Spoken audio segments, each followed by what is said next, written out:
Hi friends, welcome to my channel. ఈరోజు నేను ఆనపకాయ గూండా పొడి కర్రీ తయారు చేస్తున్నాను. ఇందులోకి ముందుగా పొడి తయారు చేసుకోవాలి. ఆ పొడి ఎలా తయారు చేయాలనేది ముందుగా చూపిస్తాను. తర్వాత ఆనపకాయ కర్రీ మొదలెట్టుకుందాం. ముందుగా స్టవ్ ఆన్ చేసుకుని తర్వాత పాన్ పెట్టుకోవాలండి. అది మనం పొడి తయారు చేసుకోవాలి కదా. పాన్ పెట్టుకున్నాక ముందుగా పొడి తయారు చేసుకోవడానికి 1.5 స్పూను ధనియాలు వేసుకోవాలండి. తర్వాత 5-6 ఎండుమిర్చిని వేసుకోవాలి. 2 టేబుల్ స్పూన్స్ నువ్వులు వేసుకోవాలి. తర్వాత 1 స్పూన్ బియ్యం వేసుకొని ఇవి దోరగా ఫ్రై చేసుకోవాలి. మాడకుండా ఫ్రై చేసుకోవాలండి.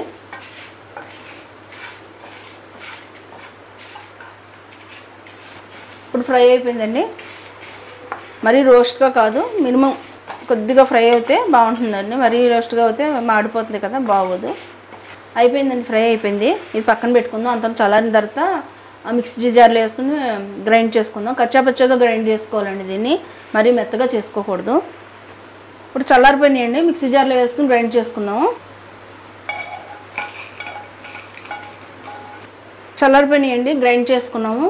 పొడి ఇప్పుడు కర్రీలోకి పొడి రెడీ చేసుకున్నామండి. ఇప్పుడు కర్రీ అయితే రెడీ చేద్దాం. స్టవ్ వెలిగించుకుని పాన్ పెట్టుకోవాలి.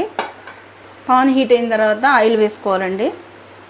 మన కర్రీని బట్టి ఎంత కావాలని చూసుకుని వేసుకోవాలి. ఆయిల్ హీట్ అయిందండి. ముందుగా ఆవాలు వేసుకోవాలి. తర్వాత జీలకర్ర ఇవి వేసుకుని కొద్దిగా ఫ్రై అవనివ్వాలండి. కొద్దిగా ఫ్రై అయిన తర్వాత అల్లం తురుము వేసుకోవాలండి.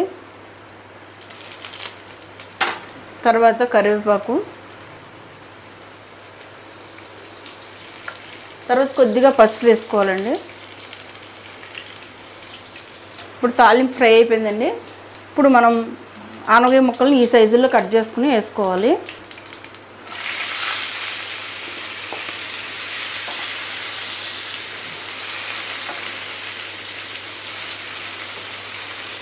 ఆయిల్ అంతా పట్టేటట్టుగా కలుపుకొని మూత పెట్టుకోవాలండి. కొద్దిగా ఇలా మగ్గిన తర్వాత అండి మూత తీసుకుని సాల్ట్ వేసుకోవాలి సరిపడా అండి.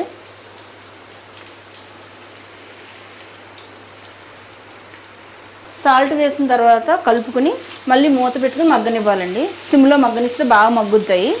ఆనపకాయ ముక్కలు మగ్గిపోయినాయండి, చూద్దాం ఒకసారి. ఇప్పుడు ముందుగా మనం పొడి రెడీ చేసుకున్నాం కదా, ఇందులో వేయడానికి ఆ పొడి వేసుకోవాలి.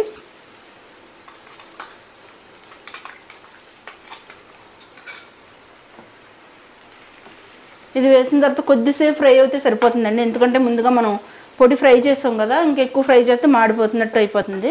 కొద్దిగా ఫ్రై అయిన తర్వాత దింపేసుకుని ఫ్రై అయిపోయిందండి. ఆనపకాయ గూండా పొడి కర్రీ రెడీ అండి. ఇగో అయిపోయింది, చక్కగా ఉందండి. ఐ హోప్ ఈ కర్రీ మీకు బాగా నచ్చుతుంది అనుకుంటున్నాను. మీరు ట్రై చేసి ఇది ఎలా ఉందనేది మాకు కామెంట్ చేయండి. సబ్స్క్రైబ్ చేసుకున్న వాళ్ళు ఉంటే సబ్స్క్రైబ్ చేసుకోండి. Thanks for watching this video.